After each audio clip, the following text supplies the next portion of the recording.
Hello, everyone, and welcome to J is for Justice. My name is Jay. I'm your host. If you're new here, please click that subscribe button if you like what you see today, and give that video a thumbs up. Hot dog, hot dog, hot diggity dog, hot dog, hot dog, hot diggity dog. Anyway, what you waiting for? Get up, stretch out, get on the floor. Hot dog, hot diggity dog, hot dog, hot dog, hot diggity dog. Anyway, what you waiting for? Get up, stretch out, get on the floor. Hot dog, hot diggity dog. Hot dog, hot diggity dog. It's a brand new way. What you waiting for? Get up, stretch out, get on the floor. Thank you for listening, and be sure to check out my website, www.jisforjustice.com. Hot dog, hot diggity dog. Today's episode is going to be more of a deep dive into the lives of Chris and Shanann, more details that I have never heard and I wanted to share with my audience. And this information comes from the book called The Perfect Father by John Glatt. Shanann was born in Passaic, New Jersey, and when she was still little, they moved from Passaic to Clifton, where she attended elementary school. In 1999, when Shanann was 14, the family then moved to Aberdeen, North Carolina. And they state this is because Frank needed more job prospects. He started his own home improvement business, and his wife worked in a hair salon. Shanann started her freshman year at Pinecrest High School, and that is where she enrolled in that theater class with Mr. Matt Francis. Mr. Francis was a 25-year-old drama teacher, and the kids that took drama with him really got into the class. Everybody participated, and he really influenced these kids in that class. He had about 40 kids in the class, and Shanann was very shy. Matt Francis is quoted as saying, "She was with a group of people that were much more outgoing than she was, but she also realized they cared about her. So I think she started to really thrive." No pun intended, right, Matt? Shanann loved the drama class and found soon that she liked working behind the scenes, working on props and setting up the stage. And over time, her and her teacher became close. After school, Shanann was often in his office, venting and confiding in him about her quote-unquote horrible home life. She told him that her parents were going through a divorce. Although we know now that divorce never happened because Shanann's parents are still together. She did confide in Mr. Francis and told him that she didn't get a lot of attention from her dad, and he felt that she was really desiring that attention. He felt that the emotions were very raw due to this bitter divorce. Her friend Colby also stated that she knew Shanann was having issues at home. And she said that she spent a lot of time at my house. I'll put it to you that way. And that is Colby Cruz saying that about her friend Shanann in high school. However, her friend also stated that she was absent from school a lot. She just stated that she was having medical problems. Despite all of that, the next year, in her sophomore year, she was very integrated into her drama class. She was running everything backstage in her sophomore year. She was a huge help to Mr. Francis. And he thinks that she viewed the drama class and the drama group and the friends that she made as kind of a safe haven. She spent a lot of time working on the sets into the late hours. She also spent her junior year in Mr. Francis's class, where she was managing stage productions. She also spent her time in the summer working part-time at a pizzeria in Pinehurst. But all during her junior year, she was spending so much time in Matt Francis's office that the school principal intervened. And what he did was he sent her to a more qualified guidance counselor. But she still continued her friendship with Mr. Francis. And Mr. Francis explains that by saying, "She just trusted me and could tell that I really did care. She didn't trust the guidance counselors, so I just listened a lot." In her senior year, Matt Francis left Pinecrest High School, and the reason was to get married. At that time, Shanann was a senior, and she was 18 years old. She wrote him a letter saying that she would never forget him. And here's a quote from that letter via Matt Francis. "You have been like a father figure to me, even more than my own father." Also in her senior year, Shanann started dating Leonard King. We talked about Leonard King in the first episode, but there are some details that we did not know then. Leonard and Shanann were already engaged when Shanann graduated high school. Leonard King was also a Pinecrest High School student. Soon after they graduated, they married. Shanann then started college, and Leonard joined the Army. And the reason he joined the Army was as a means to ultimately go to law school. Shanann didn't last too long in college. She dropped out of college and got a job selling pagers and cell phones. And Shanann is quoted as later on saying that she never completed college. She was in a bad relationship and quit college to take care of her husband so he could go to law school. And I also believe people are placed in our life for a reason. And I remember when I went through something major in my life, good relationship, gone bad. And I remember coming out feeling the weakest I've ever felt in my life. Like I was no good. I wasn't good enough. My insecurities got deeper, stronger, and I felt like I was not worthy of anything. And I remember a friend, and I'm going to give her a shout out because I met her through a job, Amber Matthews, or that's what her name, Amber Matthews now. Her name was Amber Matthews. Sorry, Amber. Sorry, Chad. But we're not close, like super close right now, but we're still friends. And when we met, I remember she took me for my first pedicure. She took me to buy clothes. We were going clothes shopping, and I was putting on shirts that were 2 times bigger than what I needed. And she was like, that is way too big for you. I'm like, no, it's not. It fits perfect. And she's like, no, Shanann, it doesn't. And she helped me regain confidence that I didn't know I even had. She helped me find me. And, through that, I've met so many people in my life that have helped me through all of that, helped me build my confidence, you just have to surround your people. Within a few years, Shanann became the manager of a cell phone store.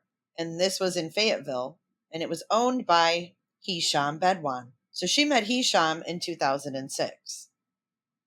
And for the next few years, she worked for him. And then eventually, she became the bookkeeper and office manager.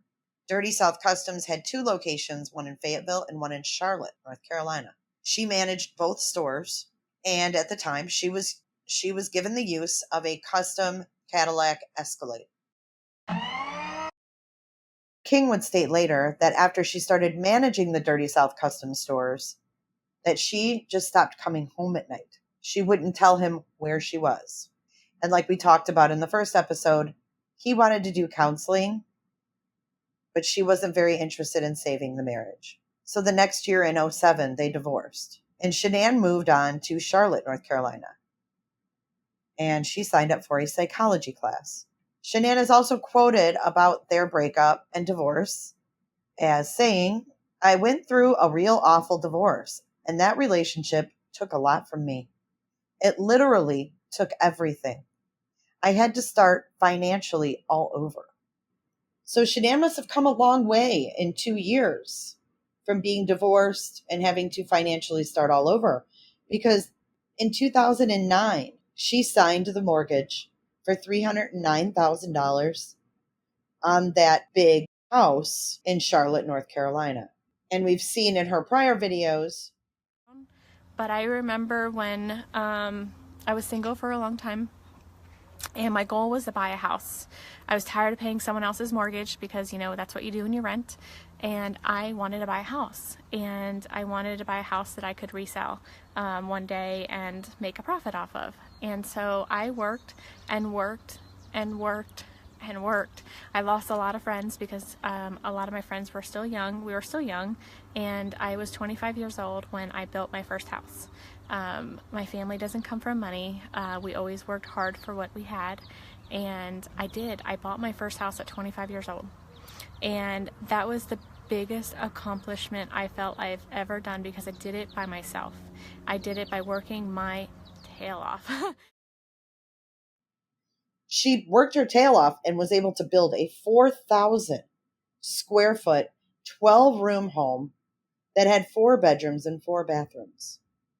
It had a balcony with views of the lake, a nice sunroom, and a custom-made kitchen. And Shanann decorated this house with brand new top-of-the-line furniture. And when asked, her brother Frankie later estimated that she was earning almost $500,000 a year. And here's a quote from Frankie. She was very wealthy. She was doing very good, and she was very business savvy. She was pretty, but she could talk the talk and walk the walk. But soon after moving into her 4-bedroom home on Peninsula Drive, Shanann fell ill. She stated her hair started falling out and she lost 20 pounds in a month, going from a size 6 into a size 1. I was feeling extremely terrible, she said, to the point I did not want to get out of bed for days. Once Chris and Shanann went public with their relationship, and this happened to be on November 25th of 2010, she posted a photograph of her and Chris on Instagram and titled it My Baby. A few days later, they had a cookout and they invited both sets of parents and Chris's sister, Jamie. According to Cindy, it was not a success. She says that Shanann's brother and dad were very, very nice, but Sandy was very outspoken and she didn't feel very comfortable around her. Shanann was the first girlfriend that Cindy Watts ever met. And they go and they meet Shanann Rusak, Shanann King, at her big, huge house on the lake. And Cindy and both Jamie wondered how she could afford to live such a lavish lifestyle. So apparently there was a little friction between the two parents, or shall I say, the two mothers from that first day. Sandy Rusak is quoted as saying, "They were floored when they saw her house, the Watts. Shanann was a hard worker and wanted to eventually sell and make a profit.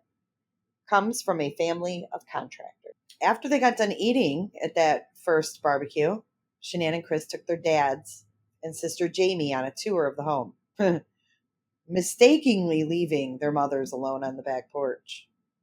Sandy recalls a conversation between her and Cindy.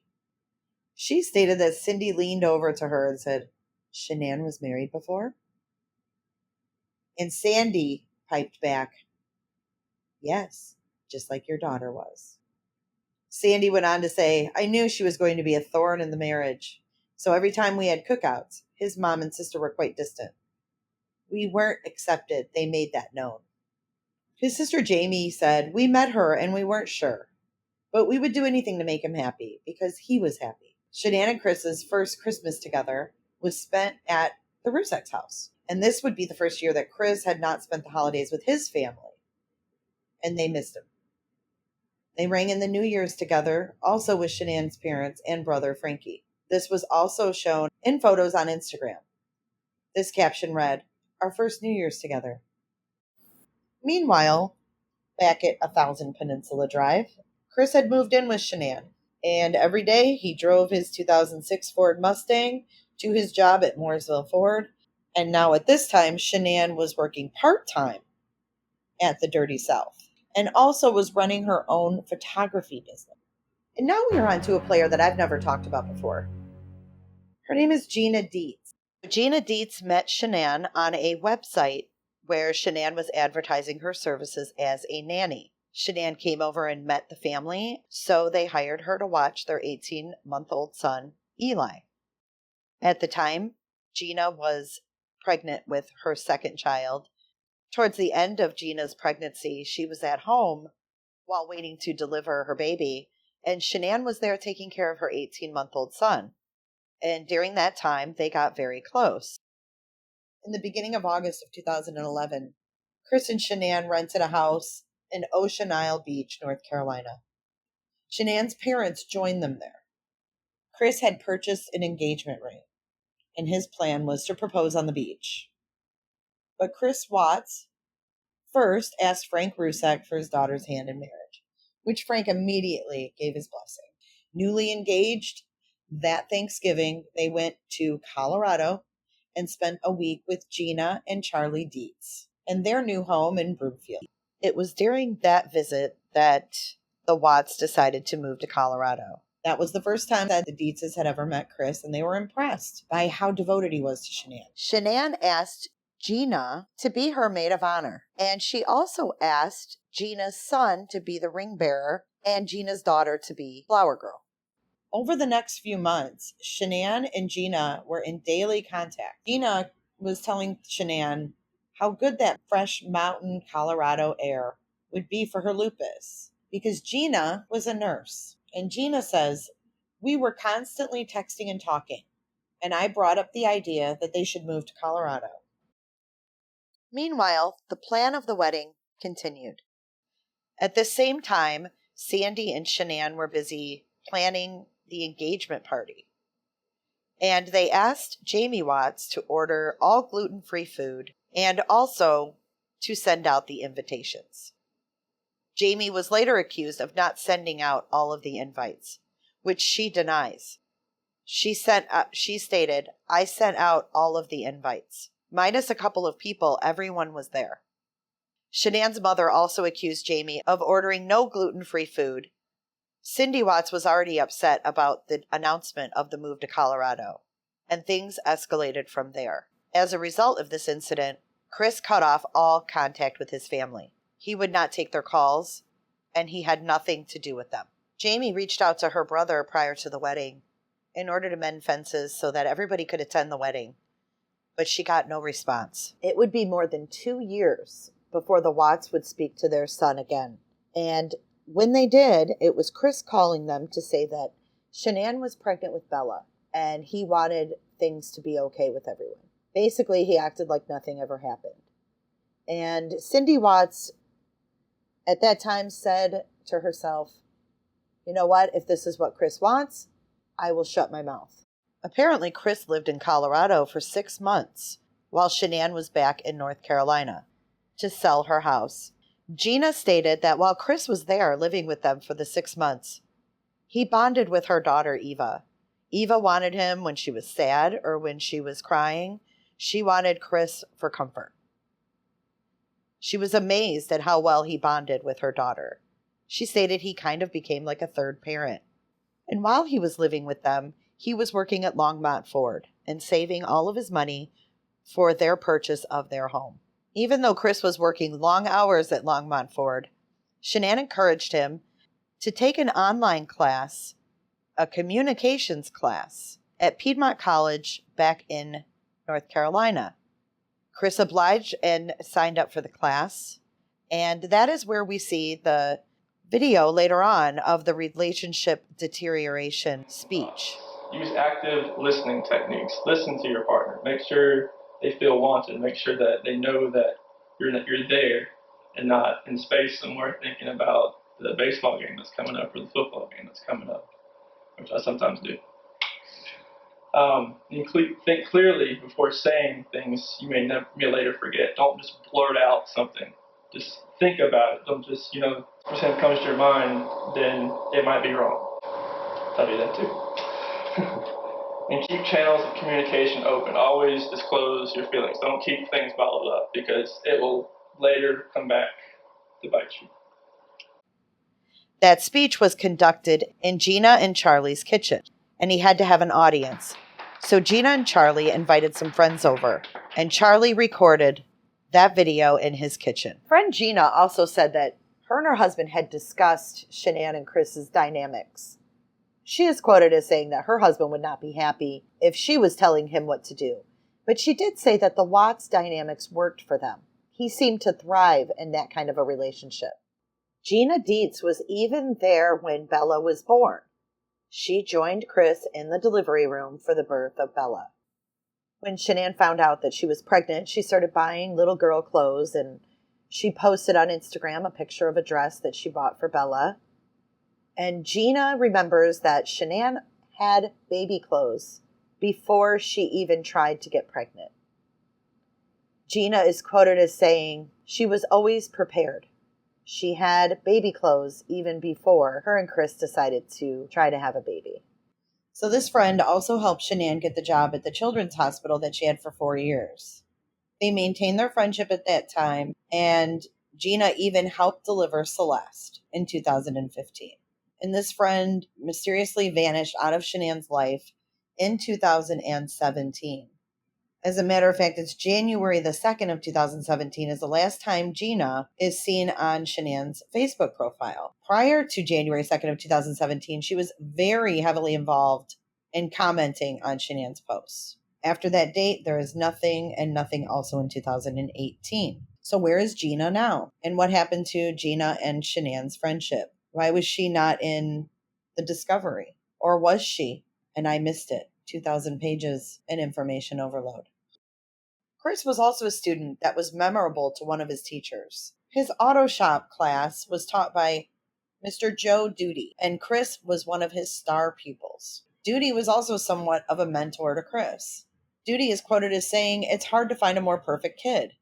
He was in the top 10% of students I ever had. He was very quiet and introverted, but he was always completely polite and courteous." Chris was obsessed with NASCAR in high school. And his teacher also recalls that he had a photographic memory and he could recite anything you wanted to know about NASCAR from memory right off the top of his head. And I was very impressed with that. His teacher was also struck by how isolated Chris was and never saw him speak to a girl or have a girlfriend. His teacher often wondered what's going on in his head. He said it was like the wheels were spinning, but he was by himself. One girl that Chris did become close with in high school, her name was Brandy Smith. She remembers him being smart and gentle. They had conversations about music. She was kind of an outcast, and he just seemed to get her. Lance Alfonso played football with Chris in high school and said that he's never seen him get angry at anybody, that he was almost too easygoing. Mr. Duty also remembers Chris driving that Ford Mustang that his father bought him and helped him fix up. In 2003, Joe Duty brought 17-year-old Chris and another student to Winston-Salem, where they competed in the North Carolina statewide automotive competition. Chris is quoted in an article from that competition. "When I was a kid, I watched car shows and went to races." He added that his dream car would be a 69 Boss 429 Mustang. When Chris left home in 2003 and went to the NASCAR Tech Institute, his mom said that they helped pay his rent and got him on his feet. Because he was in school 5 days a week, they would help him out with groceries, car insurance, and all of his necessities. But to supplement his income, Chris did find a part-time job at the Ford dealership in Mooresville. And he rented an apartment with another NASCAR student named Richard Hodges.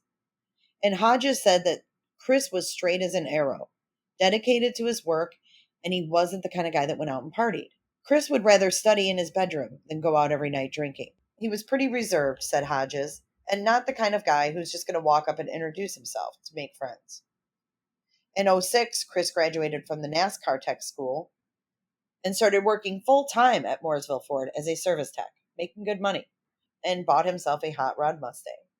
He was saving for his future. That was when his cousin Nicole suggested he send a Facebook friend request to her work colleague, Shanann Rusek King, who was coming out of a bad marriage. And that was when Chris Watts sent his first friend request to Shanann. I hope that this background has helped you better understand the two key players in this case, Chris and Shanann Watts, by giving you background into their early adulthood as we move forward in discussing the case of Chris Watts.